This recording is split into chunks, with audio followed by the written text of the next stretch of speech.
Dr. Stone chapter 159. Pada chapter sebelumnya kita telah melihat bahwa setelah mengetahui identitas Dr. Taiju, Luna sang mata-mata yang ditugaskan oleh pasukan kelompok Amerika untuk menyusup masuk ke dalam kerajaan sains, menemukan Dr. Taiju dan memberikan tanda konfirmasi kepada Stanley yang telah bersiap dengan senjata apinya dari jarak yang sangat jauh. Ternyata Luna sang mata-mata tidak mampu memberikan tanda yang telah ditunggu oleh Stanley karena mengingat kebaikan Taiju sebelumnya yang tanpa curiga telah mau menolong Luna dan membawanya masuk ke dalam kapal kerajaan sains. Hingga akhirnya karena tak mampu memberikan tanda kepada Stanley karena tidak ingin ada korban, Luna pun memberikan pesan kepada Stanley dan sempat menyebutkan nama Senku dalam pesannya tersebut, yang akhirnya setelah Stanley, Max dan Carlos menyebut nama Senku, Dr. Seno yang terhubung dengan mereka pun tiba-tiba kaget setelah mendengar nama Senku setelah ribuan tahun. Lalu segera memberitahu Stanley bahwa ilmuwan kerajaan sains yang sebenarnya bukanlah Dr. Taiju, melainkan Senku. Lalu kejadian menarik apa saja yang terjadi pada chapter kali ini? Mari kita bahas satu persatu. Aku suka susunya hingga tetes terakhir. Aku suka coklatnya hingga tetes terakhir. Susu bendera coklat nikmat hingga tetes terakhir. Susu bendera coklat hingga tetes terakhir. Pada awal panel kali ini, setelah Dr. Seno memberitahu Stanley bahwa ilmuwan kerajaan sains yang sebenarnya adalah Senku, Stanley yang telah bersiap untuk menembak pun bertanya, "Jadi yang mana Dr. Senku, target yang sebenarnya itu?"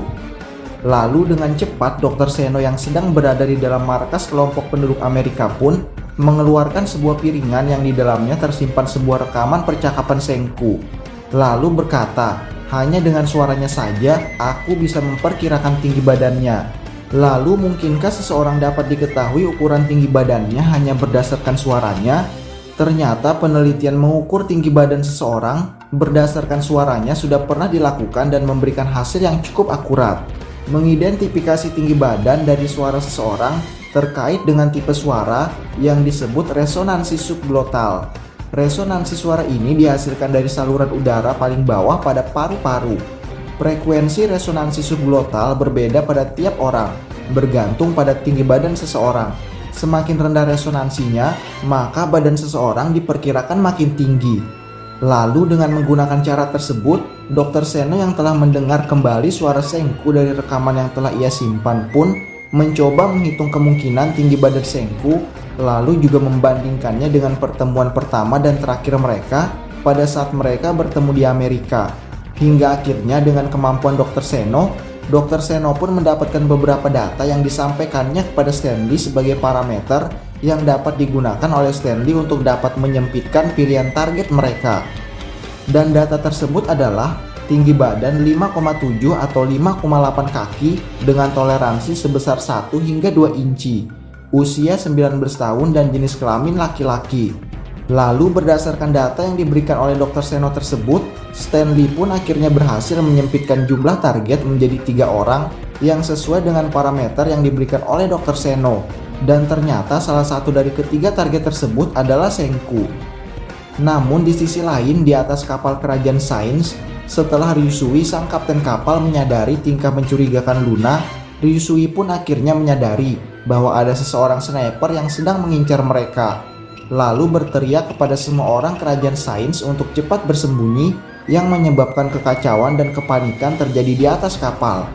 Lalu setelah melihat semua orang mulai berlarian ke sana kemari untuk mencari tempat bersembunyi, Luna yang mulai khawatir akan terbongkarnya rencana mereka pun memalingkan wajahnya lalu melihat ke arah Stanley yang sedang bersembunyi dari jarak yang sangat jauh, yang membuat posisi Stanley sebagai sniper tentu saja akan mudah untuk diketahui. Namun di sisi lain, selain membuat posisi persembunyian Stanley diketahui karena Luna melihat ke arah Stanley, di tengah kekacauan yang sedang terjadi di atas kapal kerajaan sains, dengan melihat tingkah mereka, Stanley pun menyadari bahwa meskipun lokasi persembunyiannya kini telah diketahui karena Luna, hal tersebut juga dapat memberikan keuntungan baginya.